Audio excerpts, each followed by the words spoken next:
Sir, wala po ba kayo paglalagyan yan? Iusog niyo po yung mga motor. Huwag po dyan. Bangketa po kasi yan. Kasi po, naiintindihan ko, tulad si nanay, may sakit. Hindi po mas maganda na sa sementado po kayo. Hi everyone! Marami tayong mga kababayan na ginawa na extension ng kanilang gamit ang bangketa at kalsada. Sa video na ito ay panoorin natin ang may nahon at may pusong pagsasaayos ni Sir Gabriel Go sa kalsada ng Taguig. Panoorin natin ang video na ito. 10 o'clock in the morning, nandito po tayo sa East Rembo, Taguig.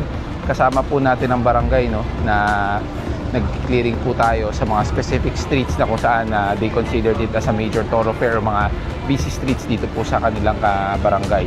And aside from that, we have a simultaneous operation sa Quezon City po, yung Bravo team po natin. They're clearing Barangay Paltok naman po, which is also another barangay request. So makikita po natin, no, na this time around, mga barangay na rin po nagre-request ng assistance for us to clear mga specific areas that they need to be cleared. So it's part of a holistic approach na kung saan dyan po pumapasok yung interagency or intergovernment collaboration and coordination po. Nakita ni Sir Gabriel Go ang isang van na wala nang madaanan pero ginawa pang paradahan ng kalsada. Dito, no?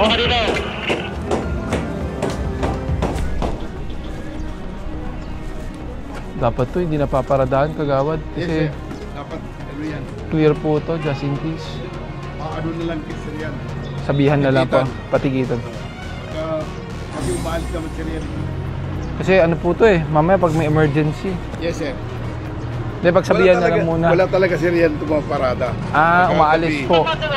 Ngayon, siguro. Late lang. Opo. Di bale, pagsabihan na lang po. Isa namang kababayan natin ang nilagyan na ng tolda ang bangketa at nakatali ang mga aso sa harap ng bahay nila. Pero nakakatuwang ang mismong kababayan natin ang nagtanggal ng tolda upang pagsunod sa tamang batas. Tayo na magtanggal. Sir, may mga aso baka makakita. Ma'am, dapat po yung alaga nyo hindi po nasa labas. Tingnan nyo, pati yung kalat, dapat nililinis po yan. Opo, tapos pakilinis po yung paligid. Sino hindi takot sa aso? Hugutin nyo na.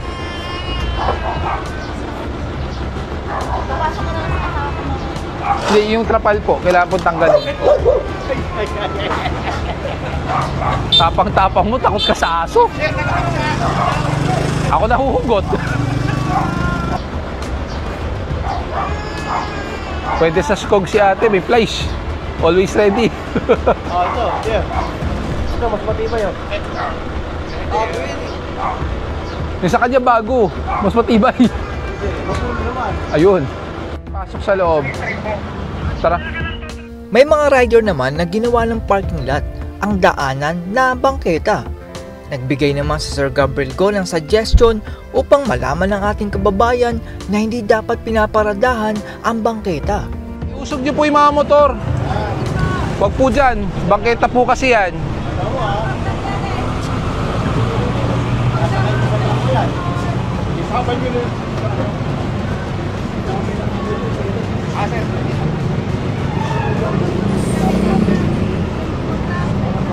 Tanggalin yan.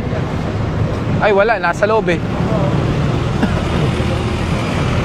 Maganda siguro dito kagawad, I would suggest usap kayo sa council, lagyan natin ng linya kung hanggang saan lang yung limitation na pwedeng gamitin ng mga businesses. Kasi tulad po nito, kung titingnan po natin, bangketa po to buo. Yes sir. Pero kasi sasabihin, syempre, kawawa naman po yung ibang negosyo. Siguro mag-set tayo ng limit, linya lang. Hanggang dyan lang kayo. For example, dito po. Example, hanggang dito lang.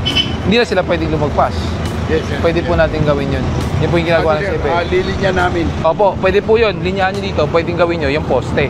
Kasi hanggang dyan yung signage na no parking Yes sir. Para at least po, fair para sa nag-negosyo rin. But at the same time, pag kayo lumagpas, ay ayun na, may marka na. Makikita naman natin dito na merong isang lalaki na tila ginawa ng pang-repair ng bakal ang kalsada. At hindi lang yon, dahil kahit masikip na ang kalsada ay doon pa niya nilagay ang kanyang kotse. Mukhang pagawaan dito. Sir, wala po ba kayo paglalagyan yan? Pasok niyo po sa loob, wag po dyan. Dahil delikado po yan, tulay po yan. Opo, sir. Naharap ko na yung letter, sisira na yung bakod. Opo, pero pangpagawa po ng bakal yan. Hindi po yan pang bakod. Delikado po yan. Pasok ko na lang doon. Sige po. Tapos yung kotse po, wag niyo po ipaparada dito dahil this is a corner. Tulay po yan, palabas po ng C5. Hindi pa naman po pribado po to. Sir, hello po. Dito naman ay meron tayong kababayan na naglagay ng tolda na naka-extend sa kalsada at sa ilalim ng tolda ay nakaharang ang cabinet at mga gamit. Yung doon, yung 17, pinapano kasi may toll day, ginagawang inuman doon. Ayaw nila kunin, di? Kunin na lang. Kaya nga. Ate, wala na. Ayaw nyo pa na kunin. Sabi ko po sa inyo, umpisahan nyo, ayaw nyo. Gusto nyo maghintay pa po kami. Yan nga po, iniiwan nga po namin. Sabi nyo, yan po yung isasako nyo po. Kulang pa po yung sa namin yan. Sabi ko si Darmo. Balikbayan yan yan. Dito na yung lalagay. Malayo pa lang pinanggalingan.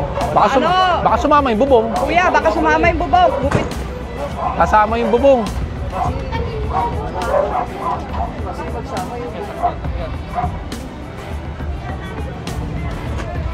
Say, Ben. Oo, sir. Ano yung sir? Kompleto sa mga... Tawaran kami na tawaran ng mga MMDA, sir. Oh. Sabi nila, ayan, wala na. Kasi kinuha na yung mga tolda. Sabi ko, sir, ang limited tolda yung mga iba.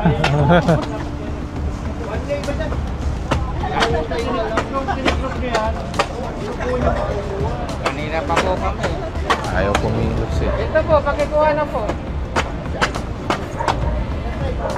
Ayaw mo, iniwanan mo na. Ikarga ko pa yan. Ano ba? Be, ano ba mga laman nito? Kung importante ang kunin nyo na. Nagagalit ka po eh. Isasako daw. Eh, hindi naman po kung gumagalaw. Kaganyan doon. Dalawa lang naman sila nakukuha. Ano po ba yung mga yan, Nay? Mukhang mga pangbalikbayan. Eh, bakit nasa labas? Makakasal yan. Dadalhin sa Cagayan? Kailan pa po yan dyan? Mga matagal-tagal na rin. Makabagbag damdamin naman ang tagpo na ito dahil may matanda na kung saan ay binigyan ng konsiderasyon at hayaan na lang na sila ang magtanggal ng tila extension ng bahay sa kalsada.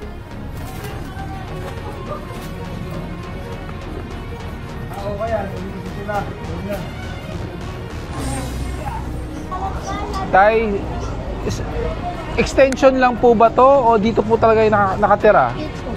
Dito po talaga. So hindi po sa loob? Dito rin sa tulog. Sa loob po. Tay, bakit po ba tayo nag-extend pa po dito? Kasi kalsada na po to. Andiyan po ang barangay. Ilang beses na po pala kayo pinagsabihan. Pati ng lokal na pamahalaan, sinabihan na po kayo. Ano po bang bakit niyo po in-extend? Hindi po, ang ano ko nga po, bakit po ba kayo nagtayo pa sa kalsada kung may bahay naman po kayo dyan? Kasi kung may sakit yung asawa ko sir. Opo, kung may sakit, mas maganda po nasa loob, hindi po sa gawa po sa kahoy na pinagtagpi-tagpi. Mas maganda po sa simentado po siya. Diba po? Opo, naintindihan po namin. Yun nga po, kahit na nakakadaan po, buo po to, kalsada po to. Kasi tulad po niyan, gagayahin po kayo, ang dami na po naggagaya. Sabi, doon sa kabila, ganito. Kaya nga po humingi na po ng tulong ang barangay para maiayos po yung kalsada. Sana maintindihan niyo po yun.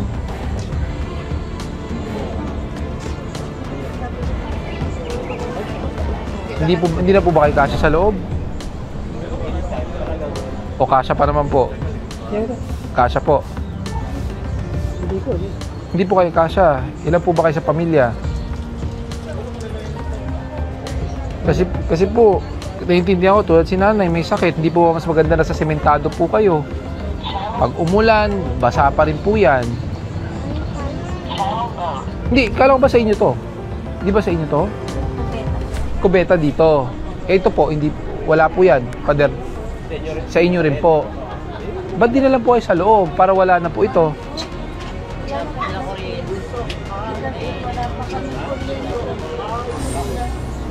Labing limang taon na kami matangkilan. Baka matulungan po kayo ng barangay. Ayaw niyo bang may natulong sa barangay? Eh, bakit naman po ayaw nyo?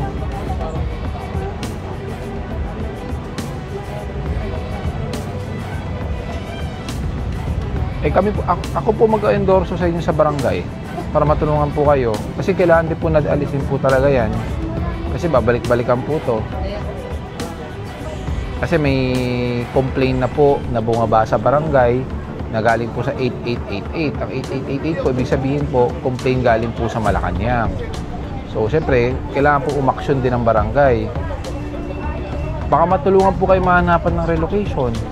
O baka matulungan po kayo sa kuryente man lang.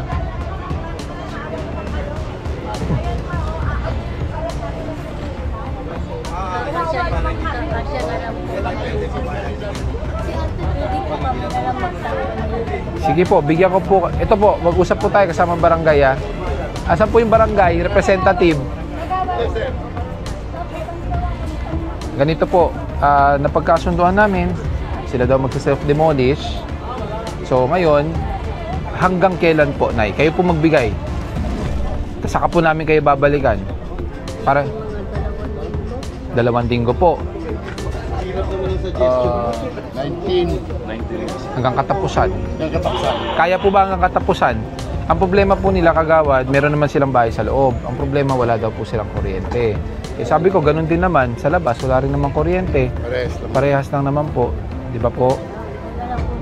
Sa loob na lang po, Nay. Kasi tulad po niyan, Tay, sana maintindihan nyo, kahoy po yan. Pag lumakas, lalo na tag-ulan na ngayon.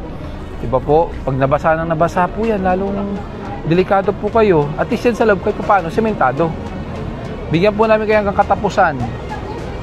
Ayan po ang barangay. Sitio leader ka. Ito, ang sitio leader nyo po. Hanggang katapusan po, babalikan po namin kayo ng unang linggo ng July.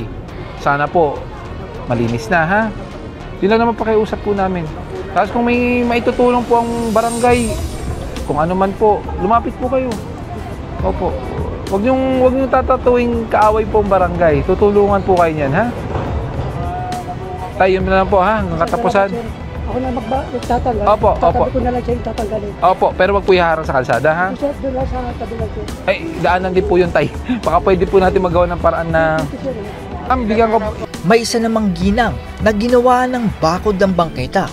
Pero nakakatuwa na siya na mismo ang nagtanggal ng bakod. Ilang araw po ang kailangan nyo? Wala kasi po yung gumawa nito dyan eh. Yun lang, kasi ito lang po sirang papakutong ko para ito buo to. Buo, tanggal. At nabubuksan kasi po yan eh. Opo. O sige, kaya po ba na 1 linggo? Opo, kahit na. Kaya. O sige. Kung nandyan lang po yan, pwede. O sige po. Diyan po si Kagawad, saka si sitio leader nyo po. 1 linggo. Ito po. Sir, 1 linggo daw sila daw po magse-self-demolish. Ito Pero katapusan sir, ito. 1 week. pwede pakiusap po. Ilagay ko lang muna. Hindi, wala pong problema. Hindi namin kukunin. Magse-self-demolish po kayo as long as hindi nyo po harangan yung bangketa at kalsada, ha? Actually po, Nay, actually, kung titingnan po ito, bangketa po kasi ito. Opo. O, so tanggalin po natin 1 linggo, ha? Opo. Pag bumalik kami, andyan yan. Ako magtatanggal niyan. Ito namang isa nating kababayan ay ginawa ng taniman ng halaman ng kalsada sa tapat ng kanilang bahay.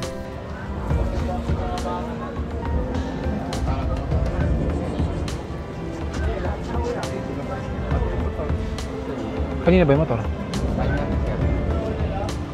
Eh, basta iusog na lang nila. Tapos ito, palinis na lang kasi nagkakatambayan dun eh. Kailangan maalis po yan. Opo, pwede nyo, kung ano, ayusin po natin para mabuksan po yan. Hindi rin kayo matambakan. Ito mo, tinatambakan na po kayo dun. Kaya nga po, puro alak na eh.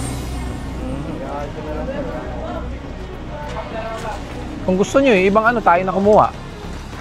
Para ma-clear out lang yan. Malaman. Oo. Malayo pa naman yung ating takya. Kaya pag pumasok. Patras na lang, oo.